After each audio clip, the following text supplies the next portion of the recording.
మీరు చూస్తున్నది కోవూరు రోడ్డు. కోవూరు సాల్చింతల నుంచి బైపాస్ వరకు అసలు రోడ్డు అనేది ఏం బాగుండదు. చాలా చిన్నదనమాట. ఈ రోడ్లోకి వచ్చామంటే నిత్యం ట్రాఫిక్ ట్రాఫిక్ ట్రాఫిక్ ట్రాఫిక్. ఒక్కసారి ఈ రోడ్లోకి వచ్చామంటే ఎందుకు వచ్చామరా ఈ రోడ్లోకి అని అనిపిస్తూ ఉందన్నమాట. ఎందుకంటే నిత్యం యాక్సిడెంట్లు.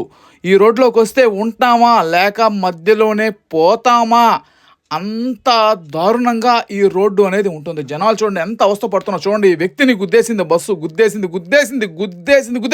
తప్పించేసుకున్నాడు. అబ్బా హాయిగా ఇంటికి పోతాడనమాట. అయినా మనం పోలేం. మళ్ళీ పోతూ ఉంటే ఇంకా చాలా దారుణాలు అనేది ఈ రోడ్లో చూడవలసి వస్తూ ఉంది. ట్రాఫిక్. రోడ్డు పెద్దది కావాలి. కానీ ఈ యొక్క బాధల్ని, కోవూరు ప్రజల యొక్క బాధల్ని తీర్చేవారు ఎవరు లేరు. ప్రభుత్వాలు మారినాయి, నాయకులు మారినా కానీ ఈ యొక్క ప్రాబ్లంని సాల్వ్ చేసేవాళ్ళు లేరు. ఈ లారీ వెనకాల పోయామంటే అంతే సంగతులు. ఆ దుమ్ముకి పడి చచ్చిపోతారు మనిషి, అంతే. అది పరిస్థితి, రోడ్డు పరిస్థితి.